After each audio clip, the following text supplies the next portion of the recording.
If you've ever wanted to bring fantasy characters to life, today's video is for you. I'll be sketching fairies inspired by Arthurian mythology, sharing the rich history behind them and giving you tips to create magical characters with depth and meaning. Mythology has always been a big part of my art, and today I'm diving into the fascinating world of fairies from Arthurian legend.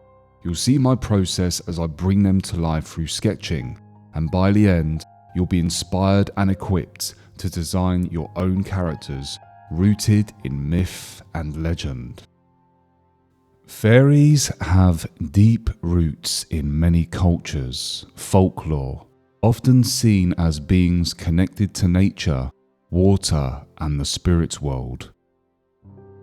In Arthurian legend, the Lady of the Lake is a powerful figure embodying both water and nature, guiding heroes and protecting sacred places.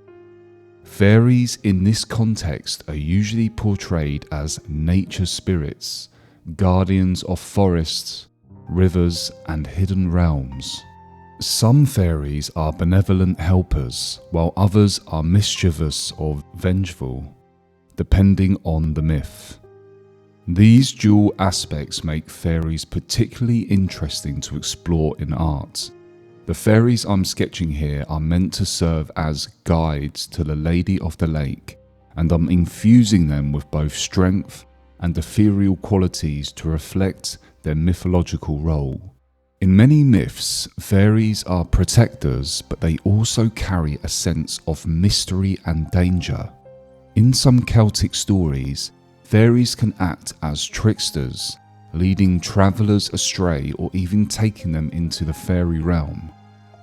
Yet in Arthurian legend, they are more often portrayed as wise magical figures that help the knights of the Round Table, especially the Lady of the Lake herself, who plays a pivotal role in Merlin's life, the raising of Sir Lancelot, and Arthur's birth. Fairies in folklore aren't just delicate winged creatures, they are often fierce warriors or wise old beings with magical abilities tied to the natural world. Their relationship with the elements, earth, air, fire, and water, is essential to their powers and appearance. That's why in this sketch I'm focusing on the fluidity of water and the delicacy of air in my design. You'll notice the swirling lines and ethereal shapes that mimic the flow of water and wind.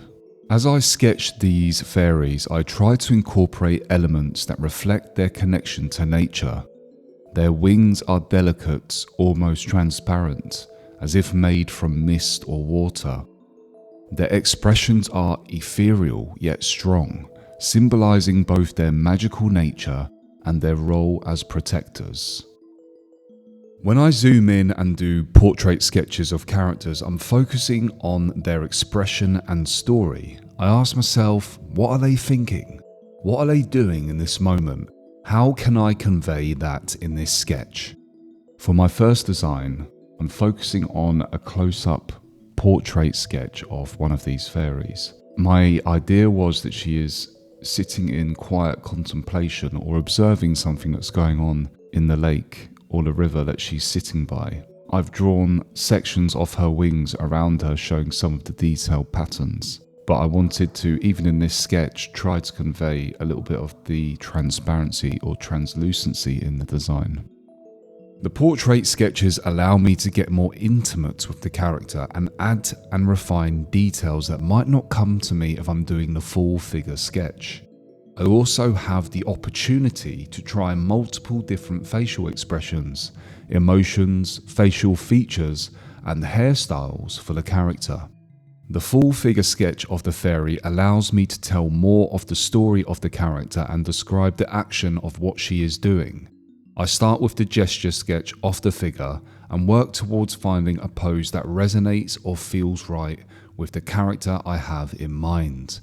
Once I have the initial gesture sketch in place, I then take steps to work on the forms and shapes of the body, constantly thinking about body proportions, shapes, and anatomy of the character. Later, when I develop some of these initial sketches further digitally, I will pay more attention to lighting, light and tone on the character, and color choices. I also recently came across this book, which is called Fairies by Brian Froud and Alan Lee. And I've been reading through some of the pages, and one really interested me, which is on the Faerie Islands. So I'm just going to read out to you what it says on this page, because it touches to the origins of the fairies and their connection to the Irish islands and mythology. So the book says, one of the most persistent and recurring themes in European mythology is that of the Isles of the Blessed, or Fortunate Isles, lying in the Western Sea beyond the setting sun. The Irish seem to have more islands or more names for the same islands than anybody else.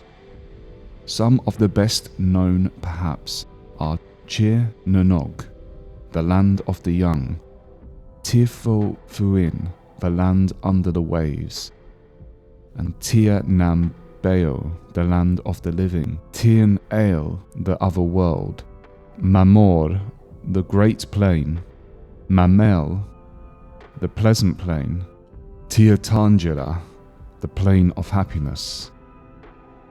These islands, whether the home of fairies, gods, or the dead, are, as their name suggests, lands where all is happiness, peace, and plenty. There are no frosts or droughts, for it is always spring.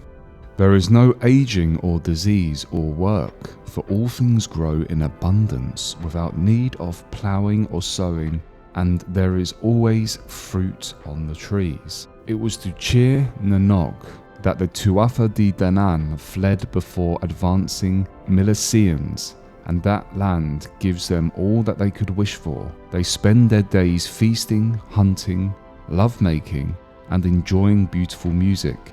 They can even indulge their passion for battles, as those killed one day can arise with their wounds healed in the next. Some of these islands float, and some are submerged, raising themselves above the surface only at night, or in the case of High Brazil, as recorded by Geraldus Cambrensis, once in 7 years. These islands can be made to remain on the surface only if fire or steel is brought upon them, and High Brazil remained there after a red-hot arrow was fired into it. It still eludes those who search for it. However, even though it has been marked on early maps, and several major expeditions have been mounted by the merchants of Bristol, amongst others, to find it, it is usually depicted as round, divided in two by a wide river, which is not unlike Plato's description of Atlantis. For this design, I'm focusing on fluidity with flowing lines and graceful poses that suggest movement with the wind or water. These creatures are meant to feel alive with magic, so I'm paying close attention to their anatomy and how each pose can convey both fragility and strength. This full-body fairy sketch is meant to symbolize the calming, nurturing aspect of the water. Her wings reflect the delicate nature of the water's surface, almost like they are made from ripples and light. I'm keeping the lines soft and curvy to show the fluidity and serenity she embodies. You can also see from her fingers are a kind of magical water-like element that's coming from them that she's controlling and manipulating with her magical abilities. These are two very early sketches, and I will be creating more of them, but one of the key things I like to focus on is ensuring each fairy's design matches their personality. For example, this fairy might be more playful, so I'm adding little details like leaf or flower petals running up across the side of her body. You can see that on her leg there, which ties back to her connection with nature.